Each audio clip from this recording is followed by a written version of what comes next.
School होगा दूर तो बच्चे बन जाएंगे मजदूर। नमस्कार दोस्तों, आप देख रहे हैं हिंद समाचार और मैं हूं आपके साथ ज्योति यादव। आप सभी जानते हैं कि मानसून संसद सत्र चल रहा है। तमाम तस्वीरें भी आप देख रहे होंगे कि किस प्रकार से बिहार चुनाव को लेकर बड़ी गड़बड़ी यानी कि एसआईआर जो करवाया जा रहा है उस पर विपक्ष लगातार हमलावर है।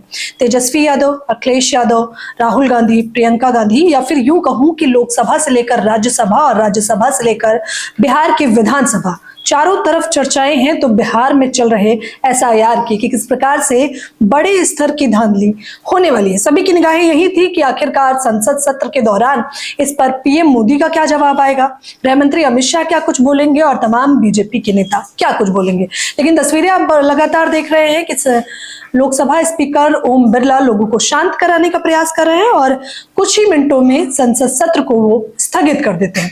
खैर, वो तो चर्चा का विषय था ही, लेकिन सभी की निगाहें उस बात पे थी कि आखिरकार नगीना सांसद चंद्रशेखर आजाद आज सदन में क्या बोलेंगे।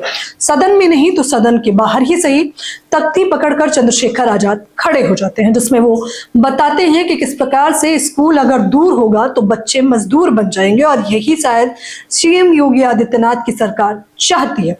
सीएम योगी आदित्यनाथ की सरकार पर हमलावर होते हुए बताते हैं कि किस प्रकार से अभी तक उत्तर प्रदेश की बात करें हम मुख्य तौर पर तो 27,000 स्कूलों पर ताला लग गया और यह आंकड़ा केवल उत्तर प्रदेश का ही नहीं है, छत्तीसगढ़ से लेकर बिहार तक की वो चर्चाएं करते हैं कि सरकार ये चाहती है कि बच्चे मजदूर बने, स्कूल ना जाए। इसी को लिए उन्होंने इस प्रकार से मर्जर स्कूल यानी कि स्कूलों को जिस प्रकार से मर्ज किया जा रहा है, जिसका कारण भी सरकार ने सीधे तौर पर कहा कि 50 से कम अगर बच्चे होंगे प्राथमिक विश्वविद्यालयों में तो उन्हें बंद करके दूसरे आसपास के विद्यालयों में मर्ज कर दिया जाएगा, जिसके विरोध में तमाम लोगों ने अपनी प्रतिक्रियाएं दी और कहा कि सीएम योगी आदित्यनाथ सरकार जो बताते हैं कि किस प्रकार से उत्तम राज्य है, वो उत्तम को किस प्रकार से उत्तम बनाना चाहते हैं, जहां पर बच्चों को जरूरी चीजें यानी कि शिक्षा तक मुहैया नहीं कराई जा रही। इसको पूरा ट्वीट भी चंद्रशेखर आजाद ने किया है। क्या ट्वीट किया है उससे पहले आप ये तस्वीर देखिए, जिसमें चंद्रशेखर आजाद आपको नजर आ रहे हैं और संसद के बाहर की ये तस्वीर है।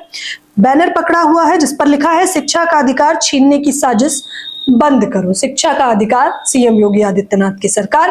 वो बकायदा लिखते हैं एक्स पे कि बस्ती बस्ती खुल रही अब दारू की मधुशाला और दूर हो रही बच्चों से ज्ञान की पाठशाला।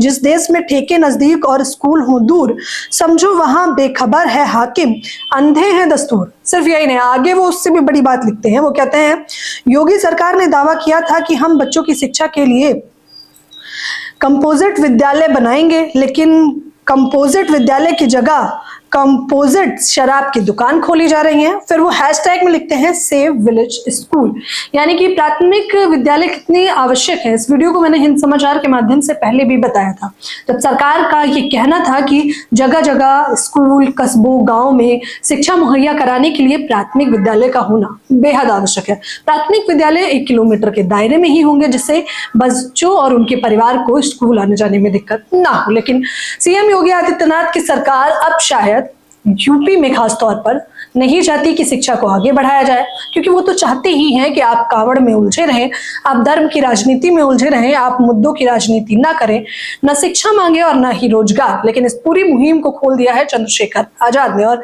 सीधे तौर पर कह रहे हैं कि अगर सीएम योगी आदित्यनाथ सरकार नहीं संभाल पा रहे हैं तो उन्हें तो इस्तीफा दे देना चाहिए। तमाम लोग हैं जो शिक्षा भी मुहैया कराएंगे और जनता की जरूरत की चीजें भी। फिलहाल इस खबर के बारे में आप लोग भी मुझे अपनी राय जरूर दीजिए। शिक्षा पर बवाल लगातार जारी है कि आखिरकार भाजपा सरकार क्यों रखना चाहती है आप लोगों को बेरोजगार और अशिक्षित। प्रतिक्रिया हमें कमेंट बॉक्स में जरूर दें। धन्यवाद।